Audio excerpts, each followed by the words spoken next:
You want to know how to lose weight fast and effortlessly. So here are my 8 super simple beginner tips that you can implement today that will make a huge difference. And I don't hear a lot of people talk about them, so let's get going. For those of you who are new here, hi, I'm Kayo. I'm a certified nutritionist and health coach, and I've lost 22 pounds myself and kept it off for good, implementing those 8 tips religiously. On this channel and through my coaching, I help women transform their diets, habits, and hormones using science, nutrition, and holistic lifestyle changes. But let's jump in. Number 1 is to move more. And before you go out there and say, don't tell me I need to go to the gym often, I know this already, I know I need to exercise. Yes, I am not gonna tell you that. If you're gonna go to the gym often, great, do it. It will only benefit you. But that's not what I'm talking about. I'm talking about those micro movements.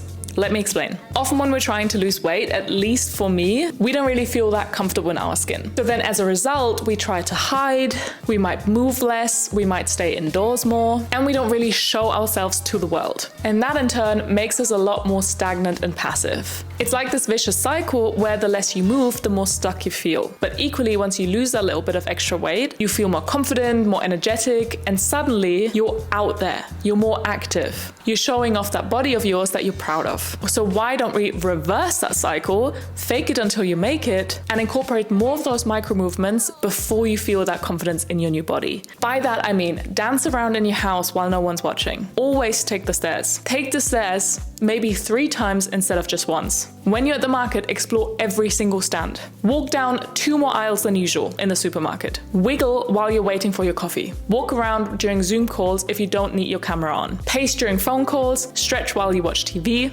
stand as much as possible instead of sitting, and always get your steps in. Those micro movements and just walking in general are so underrated. You don't need to crush a HIIT session in order for you to burn loads of calories. Of course, it's going to help you, but we're talking baby steps here, right? So walking is the easiest and chillest way to add movement to your day-to-day without feeling like you're working out. And if you have an office job, like myself, for example, I sit hours at the desk each day. Get yourself a walking pad. Those little treadmills underneath your desk, honestly, game changer. Ever since I got one, it's so easy for me to hit my 7,000 to even 10,000 steps a day. You're literally burning calories while you're answering emails. And those calories will add up.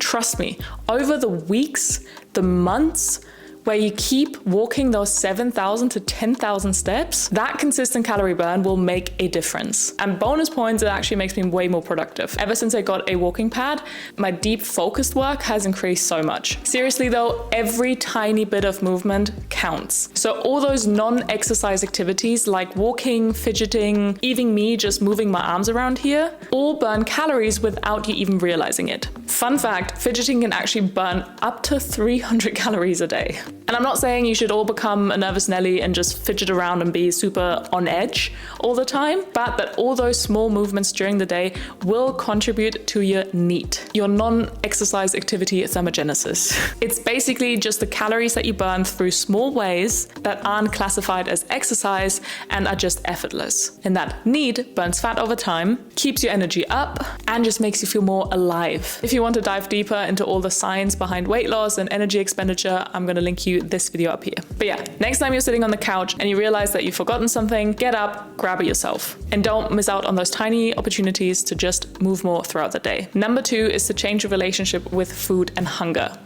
Let me explain. Our bodies aren't made for constant eating. They're designed for movement, limited food supplies, and regular and longer breaks in between meals. And right now, with all the abundance around us, we're running on the wrong settings, which is too much food, not enough activity. Life has changed so much over the past 100 years, but our bodies haven't caught up yet. So what we have to do is we have to get one thing into our brains. And this applies to the majority of us. Not all of us, but the majority of us. And if you're spending your time on YouTube watching this video right now, I'm assuming that you're one of the majority. And this one thing is to understand that hunger is not an emergency, but we often treat it like one. Instead of panicking the second you feel just a little bit of hunger, remind yourself that it is okay to feel hungry sometimes. Hunger is just your body's way of asking for food, but it's not a crisis. If anything, it can actually do your body some real good, but that's a topic for another video. You can be tired and not instantly sleep. You can be horny and not instantly have sex. And you can be hungry and not instantly eat, and you will be fine. Trust me, your body can go without food for a little while. And equally, you don't have to overeat whenever there is food available in front of you, because food tends to be abundant and it tends to be everywhere. So rewire your brain to genuinely believe that it is okay to not eat the second you get hungry, and it's equally okay to not overeat the second you have food in front of you. And here are 2 things that massively helped me with this mindset shift. Number 1 is this sleep hypnosis. Game changer, listen to it every night for 30 days. Tell me how you feel afterwards. Number 2 is positive affirmations. Affirmations like, I am in control of my hunger and honor my body's needs with mindfulness. I'm perfectly capable of waiting for the right moment to nourish myself. I'm choosing balance, knowing my body thrives on quality over quantity. I am strong and I don't let fleeting hunger or abundance dictate my choices. And I am creating healthy habits that respect my body and its natural rhythms. It will sound strange once you're just starting out with it, but just be consistent and watch your mindset transform. Your brain believes whatever it hears over and over again. Tip number 3 is switch up your plates to blue. I'm laughing, but I'm dead serious. This again is gonna sound weird, but stay with me. The color blue can actually reduce your appetite. This is a little discourse into color psychology. Basically, it's all about how colors affect our brain. Any big brand will consider this majorly when it comes to their branding and their marketing. Unlike red and yellow, which make you want to eat anything within sight, hello, fast food branding, blue subconsciously calms your cravings. So if you swap out your plates to blue ones, you can watch how much less you feel like eating compared to warm colors or white plates. Just try it out and see if this mental trick works for you. Number 4, cold showers. This one can take some mental determination, I get it. I also don't enjoy cold showers in the wintertime, but it's so worth it. Not only for your immune system and all the other benefits, but taking cold showers activates brown fat, which is the good fat in your body that generates heat. So unlike white fat that stores energy and can lead to weight gain if there's too much of it, brown fat burns calories to keep you warm. And the more active brown fat you have, the more calories you burn, even while resting. And beyond just activating that brown fat and burning calories, cold showers also boost your discipline and mental toughness. And so I believe if you can handle a cold shower on a regular basis, you can also stick to your weight loss goals. Number 5 is to master the 80% rule, which simply means to stop eating when you're 80% full. That's it. No calorie counting, no overthinking, just stop eating when you're 80% full. If after 20 minutes you genuinely still feel hungry, please go ahead and eat some more. This will prevent your brain from thinking that you're depriving yourself, which is absolutely what we want to avoid. But most of the time, by the end of those 20 minutes, satiety will have kicked in and you will have already forgotten about taking a second serving. This will help you avoid overeating while still keeping your relationship with food balanced and healthy. Number 6 is to declutter your space. I'm not joking, but a messy room equals a messy mind, and a messy mind equals messy eating habits. If your environment feels chaotic, you're way more likely to stress eat or grab an unhealthy snack. So take 15 minutes a day to clean up your dishes, tidy one of your spaces, change your bed sheets, whatever it is, but it will make a huge difference. A clean, organized space helps you feel calm and in control, making it so much easier staying focused on your goals, resist those, whatever, I'll just grab the chips moments. Then the next tip is to see carbs as fuel, and therefore stop eating big carb dinners. If you see carbs as fuel and you realize that your body needs fuel and energy to survive and to function, you will also learn to not just cut out all carbs, but you will also realize that you don't need that fuel at night, especially if you're eating less than 2 to 3 hours before going to bed. Any meal you will eat at that point will hold you over until you fall asleep. So stop viewing your dinner as this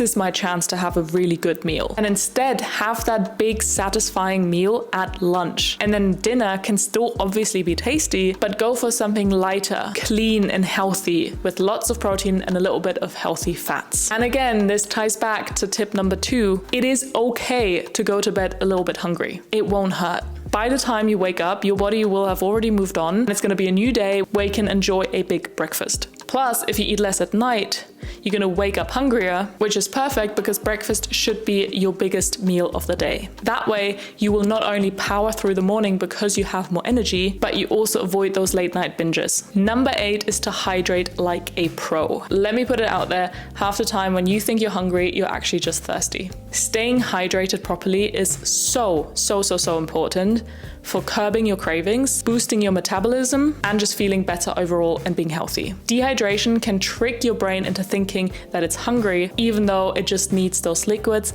and minerals. So staying properly hydrated, and by that I don't just mean drink more, I'll get to that in a second, but it will help you figure out whether you're actually hungry or just thirsty. And here's what I mean by not just increase your water intake. Of course, we want to do that and get an adequate amount of water.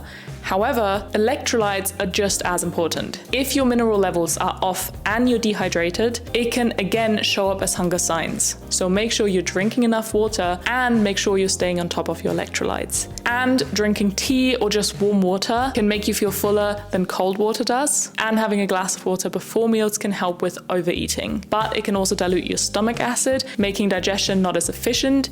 So maybe drink that water half an hour before you eat and then eat. And now I have one more bonus tip, which is to de-stress. Stress isn't just exhausting, it can literally make you gain weight. This is because chronic stress triggers cortisol, which is one of your stress hormones. Cortisol then signals your body to conserve energy in the form of fat, especially around the belly, and particularly when you're under constant stress. The reason for this is that your body goes into fight or flight survival mode and thinks that it needs to store reserves for survival. Stress can also influence your eating habits, leading to emotional or comfort eating, which often involves high-calorie foods that are more likely to be stored as fat. This is why it's so crucial to have stress management techniques in place and actually do them on a daily basis. Clear your system of any build-up cortisol. But if you want to know how to really regulate your nervous system and properly de-stress your body, I'm going to link a video up here, which are my top 15 ways to regulate a dysregulated nervous system, which can be done in 5 minutes or less. And if you now want to know some more advanced weight loss tips and the truth behind fat loss, then you should watch this video next. So thank you so much for watching, and I'll see you over there.